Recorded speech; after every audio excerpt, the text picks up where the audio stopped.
মানুষ কখনো কখনো নিজের চোখের সামনে ঘটে যাওয়া সত্যটাকেও অস্বীকার করে। ইতিহাসে এমন এক মানুষ ছিল যার অন্তর ছিল ঘৃণায় অন্ধকার, মুখ ছিল বিষে ভরা, আর বিদ্রোহ ছিল তার রক্তের ভেতর। মক্কার প্রখর রোদে যখন মানুষ হাঁটতে হাঁটতে কাঁপত, তখন আবু লাহাব ছিল আরামের অভ্যাসে মত্ত, অহংকারে অটল।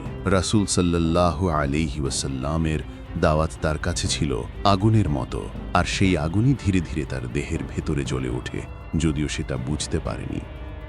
একদিন তার দেহে দেখা দিল অদ্ভুত এক জ্বালা। শরীরের ভেতর থেকে যেন আগুন ওঠে, চামড়া লাল হয়ে ফুলে যেতে থাকে, আর ব্যথা এমন যেন কেউ অদৃশ্য হাত দিয়ে মাংস ছিঁড়ে ফেলছে।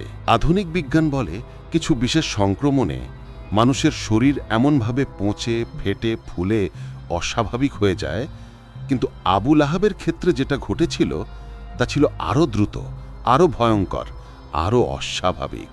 গোটা মক্কা তখন বিস্ময়ে তাকিয়ে আছে। একসময় যে মানুষ অন্যদের তুচ্ছ করত, আজ সেই মানুষ নিজের শরীর ছুঁতেও ভয় পাচ্ছে। তার দেহ থেকে বের হতে শুরু করে দুর্গন্ধ, এমন গন্ধ যা কাছে দাঁড়ানোর লোকদের পর্যন্ত মাথা ঘুরিয়ে ফেলত।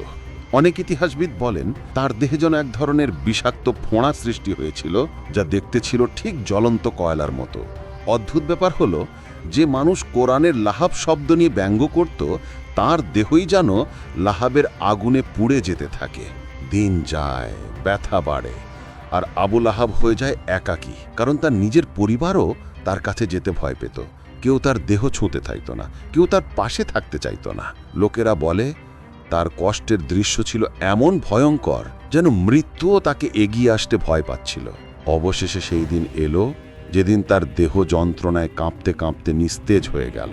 মৃত্যু হলে সাধারণত মানুষ একসাথে জড়ো হয়, কেউ শেষবারের মতো মুখ দেখে, কেউ জানাজা দেয়, কিন্তু আবু লাহাব না। তার ঘরের কেউই কাছে গেল না। তারা কাঠি দিয়ে তার দেহ ঠেলে বের করল।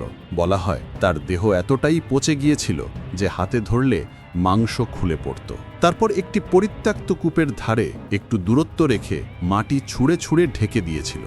কেউ তার জন্য কাঁদেনি, কেউ তার নাম নেয়নি, আর কেউ তার কাছে দাঁড়ায়নি। শেষ পর্যন্ত ইতিহাস শুধু একটা ঘটনা নয়, বরং সতর্কতা।